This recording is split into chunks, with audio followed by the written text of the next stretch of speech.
আসসালামু আলাইকুম রহমতুল্লাহি ওবরকাতুহ। সম্মানিত দর্শক, ডক্টর মোহাম্মদ ইউনূস কতদিন ক্ষমতায় থাকবেন? তিনি কবে যাবেন? কিভাবে যাবেন? নির্বাচন কিভাবে হচ্ছে? তারপর কখন হচ্ছে? স্থানীয় সরকার নির্বাচন কি আগে নাকি জাতীয় নির্বাচন আগে? তারপর ডক্টর মোহাম্মদ ইউনূসের যে ছাত্র সংগঠন, সেই ছাত্র সংগঠন এখন রাজনৈতিক সংগঠনে রূপান্তরিত হয়েছে। তাদের ভবিষ্যৎ কি? এসব বিষয় নিয়ে তুমুল আলোচনা হচ্ছে। ডক্টর মোহাম্মদ ইউনূস তার প্রজ্ঞা দ্বারা, মেধা দ্বারা, যোগ্যতা দ্বারা তিনি যেভাবে দেশের বাইরে ঘুরে বেড়াচ্ছেন, যেভাবে বিদেশি সংবাদ মাধ্যমের সাথে হাত নেড়ে নেড়ে, বডি নেড়ে ইংরেজিতে কথা বলছেন খুব দৃঢ়তার সঙ্গে, হাসি মুখে এবং রীতিমতো স্বাচ্ছন্দ্যতার সঙ্গে, সে তুলনায় তিনি বাংলাদেশের যারা সাংবাদিক রয়েছেন তার সাক্ষাৎকার নিতে গিয়েছেন, সেটা বিবিসি বাংলা হোক, তারপর সেটা যাকে বলা হয় নুরুল কবির সাহেবের সঙ্গে তার সাক্ষাৎকার হোক, ডেইলি স্টারের সঙ্গে সাক্ষাৎকার দিয়েছেন, প্রথম আলোর সঙ্গে সাক্ষাৎকার দিয়েছেন। এর মধ্যে প্রথম আলো এবং ডেইলি স্টার তার দীর্ঘদিনের পুরনো বন্ধু, সাহায্যকারী, কিন্তু তাদের সকলের সঙ্গে কথা বলতে গিয়ে তিনি স্বাচ্ছন্দ্য অনুভব করেননি। বিশেষ করে নুরুল কবিরের সঙ্গে তিনি সাক্ষাৎকার দিতে গিয়ে রীতিমতো ভ্যাবা চাকা খেয়ে গিয়েছেন। দ্বিতীয় যে বিষয়টি উল্লেখযোগ্য সেটি হলো তার যে সাক্ষাৎকারগুলো, সেটি রয়টার্সের সঙ্গে হোক, ভারতের দ্য হিন্দুর সঙ্গে হোক, এনডিটিভির সঙ্গে হোক, সিএনএন এর সঙ্গে হোক, বিবিসি ওয়ার্ল্ডের সঙ্গে হোক, তারপর বিদেশে অন্য কোনো সংবাদ মাধ্যম দ্য টেলিগ্রাফ, ওয়াশিংটন পোস্ট, অনেকের সঙ্গে তিনি সাক্ষাৎকার দিয়েছেন। সেই সাক্ষাৎকারগুলোর সঙ্গে বাংলাদেশের যে সাক্ষাৎকার, একটির সঙ্গে আরেকটি কন্ট্রাডিক্ট করে। আপনি বলতেই পারবেন না যে উনি ওনার কথার যে ধারাবাহিকতা, কনসিস্টেন্সি, এটি তিনি রক্ষা করেছেন। তিনি তার যাওয়ার ব্যাপারে কোনো বক্তব্য দেননি। তিনি শুধু বলেছেন যে আমি আমার আগের পেশায় খুব ভালো ছিলাম, আমরা সেখানে ফিরে যেতে চাই, উই ওয়ান্ট টু গো, কিন্তু আমরা যাব। যেমন আমরা সবাই ঢাকাতে বসবাস করি, সবার একটা গ্রামে ঠিকানা আছে, আমরা সেই গ্রামে যেতে চাই কিন্তু আমরা যাই না। আমরা যেতে চাই কিন্তু আমরা যাই না। কেন যাই না এটা আমরা সবাই কম বেশি জানি। আমাদের মাঝে মধ্যে খুব ইচ্ছা হয় যে ইস, আবার যদি সেই শৈশবে ফিরে যেতে পারতাম। আকাঙ্ক্ষা জাগে শৈশবে ফিরে যাওয়ার জন্য, কিন্তু আমরা যেতে পারি না। কিংবা যদি আল্লাহ রাব্বুল আলামিন আমাদেরকে সত্যি একেবারে জীবনটা পিছিয়ে সেই শৈশবে পাঠিয়ে দিতেন, আমরা আল্লাহর হাতে পায়ে ধরতাম। আল্লাহর তো ওইভাবে নুরানি হাত পা আছে, কিন্তু দৃশ্যমান হাত পা নেই। কান্নাকাটি করতাম যে আমরা এটা এমনি বলেছি আল্লাহ। মাঝে মধ্যে হঠাৎ মনে হতো আম গাছে বসে আম খেতাম, জাম গাছে বসে জাম খেতাম, কিন্তু মাস্টার মশাই যে পিটুনি দিতেন ওটা আমার তখন মনে ছিল না। আমার আম জামের কথা মনে ছিল, পিটুনির কথা মনে ছিল না। কিংবা 70-এর দশকে গ্রামে যে মশা কিংবা স্যানিটারি সমস্যা ছিল, অভাব ছিল, অভিযোগ ছিল, প্রায় সব পরিবারের মধ্যেই পুষ্টির অভাব ছিল, প্রোটিনের অভাব ছিল। আমরা এখন যেভাবে পোলাও কিংবা মাংস খাচ্ছি, এয়ার কন্ডিশন ব্যবহার করছি, দামি গাড়িতে চলছি, লেক্সাস V8 থেকে শুরু করে Audi, BMW, Mercedes, Rolls Royce আমরা চলছি, হাতে রোলেক্স ঘড়ি পড়ছি, এগুলো বাদ দিয়ে গ্রামে গিয়ে সেই তালপাতার ঘড়ি আর তালপাতার চশমা, ওটা মনে পড়ে, ভালো লাগে, কিন্তু আমরা সেখানে যেতে চাই না, কোনো অবস্থাতে যেতে চাই না। আল্লাহ তুমি মাফ করো, আমি রোলস রয়েস ঘড়ি রেখে বা রোলস রয়েস গাড়ি রেখে, বুগাতি ঘড়ি রেখে, বুগাতি গাড়ি রেখে আমি যাব না। কান্নাকাটি শুরু করে দিত। তো এরকম একটি অবস্থা। তো সেই দিক থেকে ডক্টর মোহাম্মদ ইউনূস তার মোটিভেশনাল যে জব, গ্রামীণ ব্যাংকের যে জব, তার যে টুকটাক কর্মকাণ্ড, সেখানে তিনি ফিরে যেতে চান, কিন্তু কোনো অবস্থাতেই আবার তার বিরুদ্ধে মামলা হবে, মোকদ্দমা হবে, আবার তিনি শ্রম আদালতে যাবেন, কোর্ট কাছারিতে যাবেন, কিংবা শেখ হাসিনার মতো পালিয়ে বেড়াবেন, অথবা আনিসুল হক সালমান এফ রহমানের মতো দেখা গেল যে সালমান এফ রহমানের দাড়ি কেটে ফেলা হয়েছে, আনিসুল হকের পিঠমোড়া করে বাঁধা হয়েছে, নতুন লুঙ্গি পরিয়ে দেওয়া হয়েছে। এরকম পরিবেশ পরিস্থিতি তার জন্য হোক, তিনি মরে গেল, এটা চাইবেন না যে আল্লাহ তুমি এসে আমার মৃত্যু দাও এবং বজ্রপাতে মৃত্যু দাও, ঠাড়া পড়ে আমি মারা যাব, কিন্তু আমি কোনো অবস্থাতে সালমান এফ রহমানের পরিণতি ভোগ করতে পারবো না। এরকম যে আমি যেতে চাই কিন্তু যাওয়া আমার জন্য সম্ভব হচ্ছে না, এরকমভাবে তার জীবন এই মুহূর্তে চলছে। ফলে কি হলো যে এই যে তার যে বক্তব্য, এই বক্তব্যের তিনি ধারাবাহিকতা রক্ষা করতে পারছে না। এর কারণটা কি? এর কারণটা হলো রাজনীতি, ক্ষমতার সিংহাসন সবসময় ওয়ান ওয়ে ট্রাফিক। এখানে যে বসে, সে বসার পরে বুঝতে পারে যে এখান থেকে চলে যাওয়াটা সহজ নয়। বিশেষ করে যখন একটা সিস্টেম কাজ করে, যেমন আমেরিকাতে বাইডেন সাহেব চলে গেলেন, ইংল্যান্ডে সাবেক প্রধানমন্ত্রী ঋষি সুনাক চলে গেলেন, কানাডাতে চলে গেলেন জাস্টিন ট্রুডো, কোনো সমস্যা নেই। কিন্তু বাংলাদেশে শেখ হাসিনা চলে যাওয়া, খালেদা জিয়া চলে যাওয়া, এটার যে নির্মমতা, এই নির্মমতা ডক্টর মোহাম্মদ ইউনূসকেও ভোগ করতে হবে। কিন্তু আগে যেভাবে এটা সিস্টেমের মধ্যে তত্ত্বাবধায়ক সরকাররা এসেছেন, সেখানে লতিফুর রহমান সাহেব বলেন, বিচারপতি হাবিবুর রহমান সাহেব বলেন, কিংবা বিচারপতি শাহাবুদ্দিন সাহেব বলেন, কোনো সমস্যা হয়, একটা সিস্টেমের অধীন। কিন্তু ডক্টর মোহাম্মদ ইউনূস উনি কোনো সিস্টেমের অধীন আসেননি, বরং অনেকগুলো সিস্টেমকে ব্রেক করে তিনি ক্ষমতায় এসেছেন, ফলে তার যাওয়ার পথ একেবারে বন্ধ। এবং তিনি এখন যদি তারা একেবারে আপনজনকেও তিনি বসান, যেমন দেখা গেল মঈনুদ্দিন এবং ফখরুদ্দিনের সঙ্গে আওয়ামী লীগের একটা দফারফা হয়েছিল, এবং এটা প্রণব মুখার্জির মধ্যস্থতায়। কিন্তু সেই প্রণব মুখার্জির মধ্যস্থতায় দফারফা হবার পরেও মঈনুদ্দিন এবং ফখরুদ্দিন বাংলাদেশে থাকতে পারেননি। উল্টো আমেরিকাতেও তারা পালিয়ে বেড়াচ্ছেন। একদিন মিস্টার ফখরুদ্দিন, মানে সাবেক তত্ত্বাবধায়ক প্রধান, তিনি রাস্তায় দাঁড়িয়ে দাঁড়িয়ে সিগারেট খাচ্ছিলেন, লোকজন গালাগাল করছিল, কয়েকজন ধাওয়া দিচ্ছিল, এবং সেই দৃশ্য আমরা বিভিন্ন সময় দেখেছি। আমেরিকাতে মিস্টার মঈনুদ্দিন, সাবেক সেনাপ্রধান, যে কোথায় আছেন, কিভাবে আছেন, আমরা কিছু জানি না। তো সেই দিক থেকে যদি উনি সমঝোতা করে জামাতের হাতে ক্ষমতা দেন, সমঝোতা করে ছাত্রদের হাতে ক্ষমতা দেন, তবুও তার যে বাকি জীবনটা দেশে, দেশের বাইরে সহজ এবং স্বাভাবিক হবে না। তো এই কারণে তার বা তার যারা লোকজন রয়েছেন, তারা যদি চিন্তা করেন যে আমরা তো মরছি শেখ হাসিনার মতো, শেষ দেখে মরব।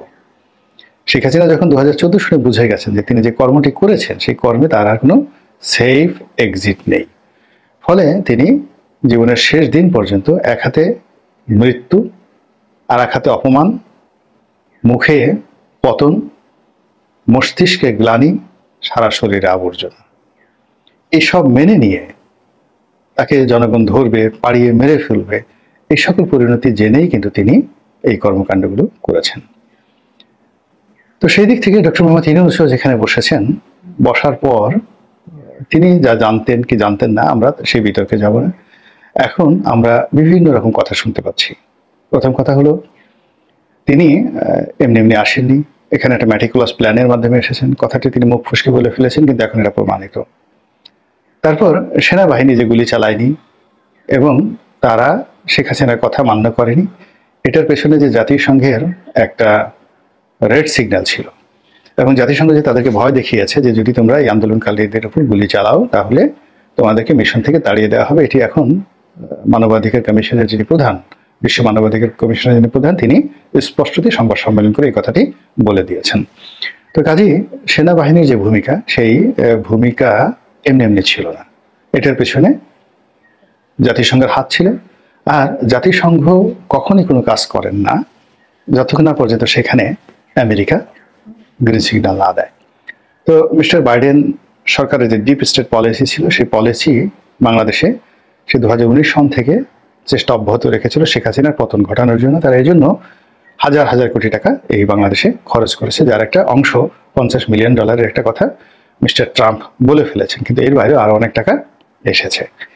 এবং এখানে ব্রিগেডিয়ার সাখাওয়াত যে কথাটি মুখ ফসকে বলে ফেলেছেন যে এখানে যারা হত্যাকাণ্ডের শিকার হয়েছেন তাদের শরীরে যে বুলেট পাওয়া গিয়েছে, এই বুলেট বাংলাদেশ সেনাবাহিনীরও নেই।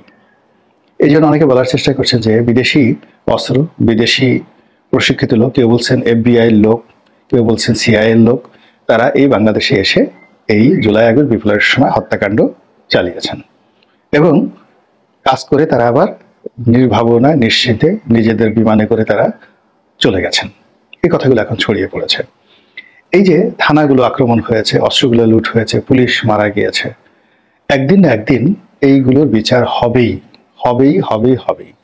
তো এই আশঙ্কাগুলো মাথায় রেখে এখন যারা ক্ষমতায় রয়েছেন তারা কোনো অবস্থাতেই স্বস্তি পাচ্ছেন না।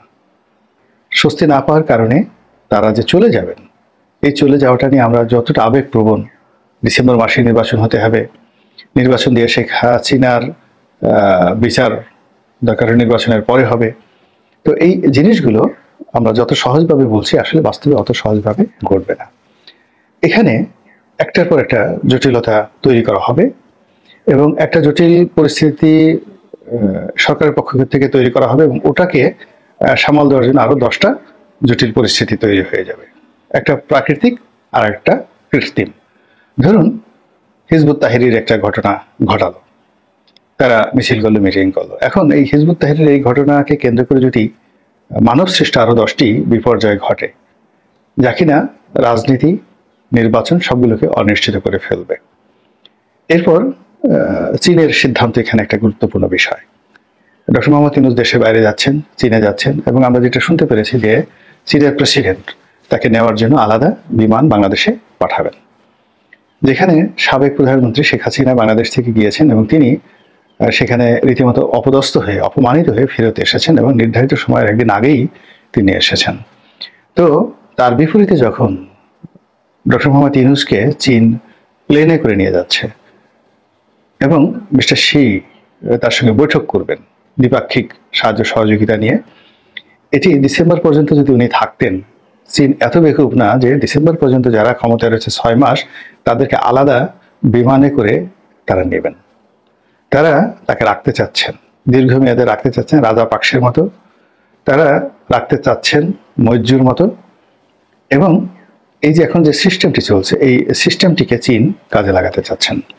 এর কারণ হলো এখন যে একটা ঐতিহাসিক সময় চীন পেয়েছে বাংলাদেশে, আগামী 100 বছরও এরকম পরিবেশ পরিস্থিতি চীনের জন্য আসবে না। বিএনপি ক্ষমতা আসলেও আসবে না, জামাত আসলেও আসবে না, আওয়ামী লীগ আসলেও আসবে না। এখন তারা যে সুযোগটা পেয়েছে, এই সুযোগটিকে তারা কাজে লাগাবেন, যে কোনো মূল্যে কাজে লাগাবেন। এই জন্য যদি তাদের দরকার হয়, তারা বিলিয়ন নয় ট্রিলিয়ন ডলার এখানে বিনিয়োগ করবেন। এবং আপনারা যারা জানেন, চীন যাদেরকে ধরেছে তাদেরকে ছাড়েননি এখন পর্যন্ত। মায়ানমার, সারা দুনিয়া মায়ানমারের বিরুদ্ধে, কিন্তু চীন মায়ানমারের সামরিক জান্তা তাদেরকে ছাড়েননি।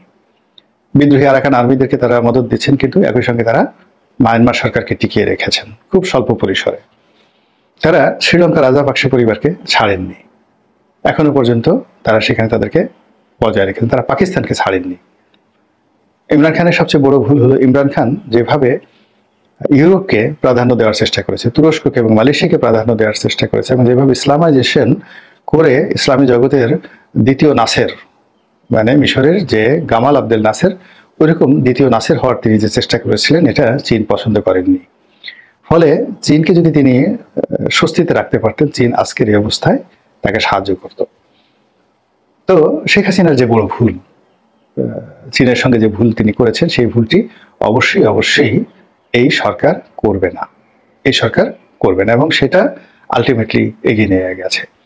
এখন দ্বিতীয় প্রশ্ন হলো, চীন তো ইচ্ছা করলে বিএনপির সঙ্গে সম্পর্ক করতে পারে, কিন্তু বিএনপির সঙ্গে চীন সম্পর্ক করবে না, কোনো অবস্থাতেই করবে না। এর কারণ হলো, চীন তাদের দেশে যে স্বৈরতন্ত্র চালায়, তাদের দেশে যে একনায়কতন্ত্র চালায়, সেক্ষেত্রে ডক্টর মোহাম্মদ ইউনূসের যে সরকার, অন্তর্বর্তীকালীন সরকার, এই ধরনের একটি সরকার যদি থাকে, তারা হ্যান্ডেল করতে কমফোর্ট ফিল করবে, ভীষণ রকম কমফোর্ট ফিল করবে।